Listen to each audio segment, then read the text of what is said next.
हाय, वेपरवेडा में आपका स्वागत है। आज हम आपके लिए अपने लेटेस्ट ब्लॉग पोस्ट का एक क्विक हिनी ओवरव्यू लेकर आए हैं, जिसे हमने नोटबुक एलएम की मदद से बनाया है। Let's dive in. आजकल हमारे चारों तरफ एक नई आदत बहुत तेजी से फैली है, वेपिंग।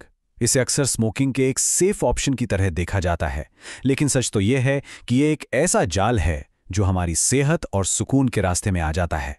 आज हम इसी जाल से निकलने के एक नेचुरल रास्ते की बात करेंगे। तो सवाल यही उठता है, क्या वेपिंग सच में एक सुरक्षित विकल्प है, या फिर हम अनजाने में एक नए हेल्थ क्राइसिस को बढ़ावा दे रहे हैं?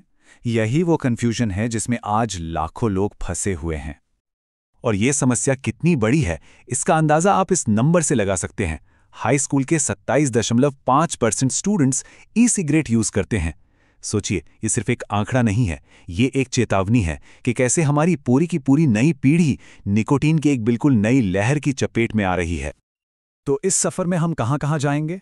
पहले हम वेपिंग के भ्रम को समझेंगे, फिर देखेंगे कि क्यों मामला सिर्फ निकोटीन का नहीं है। इसके बाद हम इस मॉडर्न प्रॉब्लम के लिए कुछ पुराने प्राचीन समाधानों को जानेंगे, फिर एक 5 स्टेप का प्रैक्टिकल प्लान, उसके पीछे का साइंस, और आखिर में अपनी नेचुरल हेल्थ को वापस पाने का रास्ता देखेंगे। तो चलिए इसमें थोड़ा और गहराई से उतरते हैं।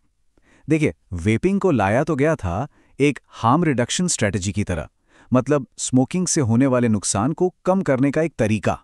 पर विडंबना देखिए, इसी सोच ने लाखों लोगों को निकोटीन पर डिपेंडेंसी के एक बिल्कुल नए साइकिल में फंसा दिया है। अब अगर हम इसे छोड़ने के पुराने तरीकों की बात करें, जैसे निकोटीन पैच या गम, तो वो अक्सर काम क्यों नहीं करते? क्योंकि वेपिंग की लत सिर्फ निकोटीन की तलब नहीं है, मामला उससे कहीं ज्यादा गहरा और कॉम्प्लेक्स है, और यहीं पर पुराने तरीके फेल हो जाते हैं। यहां पर असली फर्क बिल्कुल साफ नजर आता है। देखिए, जो पुराने तरीके हैं वो सिर्फ निकोटीन की केमिस्ट्री से लड़ते हैं, जबकि एक होलिस्टिक यानी समग्र अप्रोच पूरे एक्सपीरियंस को समझता है। ये हाथ से मुंह तक ले जाने की जो आदत है, जो एक रिचुअल बन जाता है, उसे इग्नोर नहीं करता। इसीलिए एक तरीका सजा जैसा लगता है और दूसरा तरीका हीलिंग और वेलनेस को बढ़ावा देता है। तो फिर इसका असली समाधान क्या है?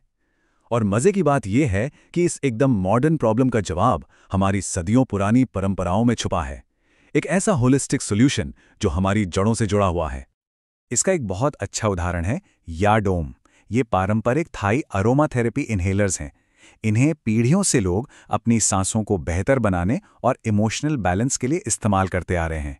मतलब ये ठीक उन्हीं चीज़ों पर काम करता है जिन्हें वेपिंग की आदत सबसे ज़्यादा नुकसान पहुंचाती है। और ये सिर्फ थाईलैंड की बात नहीं है, ये हमारी अपनी आयुर्वेदिक परंपरा से भी बहुत गहराई से जुड़ता है। आयुर्वेद में प्राण को हमारी जीवन शक्ति, हमारी वाइटल फोर्स माना जाता है, और किसी भी तरह की लत को प्राण के बहाव में आई रुकावट की तरह देखा जाता है। तो ये प्रॉब्लम को सिर्फ एक बुरी आदत नहीं, बल्कि एक एनर्जी इम्बैलेंस की तरह देखता है। तो सबसे जरूरी बात यह है कि हमारा लक्ष्य सिर्फ एक चीज को दूसरी चीज से रिप्लेस करना नहीं है। असली मकसद तो शरीर और मन का जो नेचुरल बैलेंस है, उसे फिर से हासिल करना है। ये एक पनिशमेंट नहीं, बल्कि एक हीलिंग जर्नी है। चलिए अब उस हिस्से पर आते हैं जहां इसे एक्शन में लाया जा सकता है। ये एक बिल्कुल साफ 5 स्टेप्स का प्लान है जो आज़ादी की तरफ एक सोचा समझा रास्ता दिखाता है। ये प्लान बहुत ही कंप्लीट है। इसमें सिर्फ एक चीज पर नहीं, बल्कि हर पहलू पर ध्यान दिया गया है।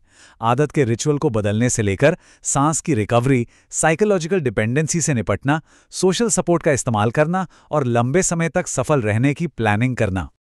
आइए पहले स्टेप को थोड़ा और डिटेल में देखते हैं। ये एक ट्रांजिशन प्रोटोकॉल है। पहले 1-2 हफ्तों में जब भी वेप करने का मन करे, उसकी जगह हर्बल इन्हेलर का इस्तेमाल करें। फिर धीरे धीरे इसके इस्तेमाल के बीच का टाइम बढ़ाएं, और आखिर में इसे सिर्फ स्ट्रेस या ट्रिगर्स को मैनेज करने के लिए या ज़रूरत पड़ने पर ही इस्तेमाल करें। ये एक बहुत ही प्रैक्टिकल और धीरे धीरे आदत बदलने वाला तरीका है।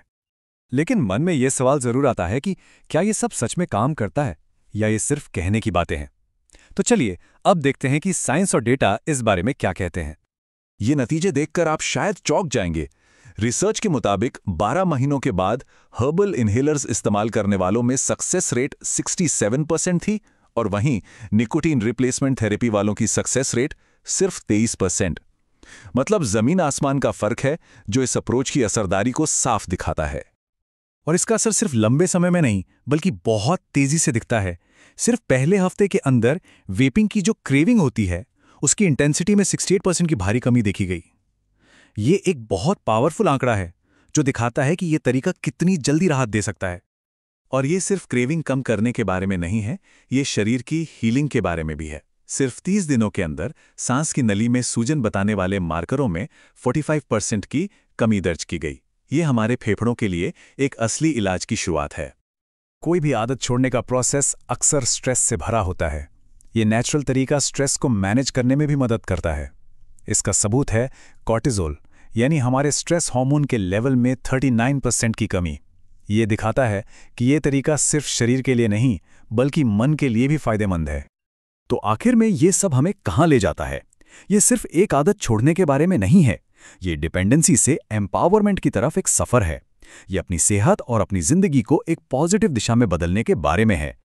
इस सफर के फायदे बहुत गहरे हैं। सोचिए, डिपेंडेंसी का साइकिल तोड़ना, अपने फेफड़ों को हील करना, स्ट्रेस से डील करने के नेचुरल तरीके सीखना और अपनी पर्सनल फ्रीडम को फिर से पाना, ये कितना बड़ा बदलाव है। ये हमें हमारे जीवन के बड़े लक्ष्यों से जुड़ने में भी मदद करता है। और ये एक लाइन इस पूरे आइडिया का सार है। आज़ादी की ये यात्रा सिर्फ एक सांस से शुरू होती है, एक ऐसी सांस जो नुकसान नहीं पहुंचाती बल्कि हील करती है। तो आखिर में ये एक सवाल हमारे लिए है, क्या सच्ची आज़ादी सिर्फ एक आदत को किसी दूसरी आदत से बदलने में है, या फिर उसे एक हेल्दी और पॉजिटिव लाइफस्टाइल में पूरी तरह से ट्रांसफॉर्म कर देने में है? ये सोचने वाली बात है। Enjoyed this? Subscribe to our channel and hit the notification bell so you don't miss our next video.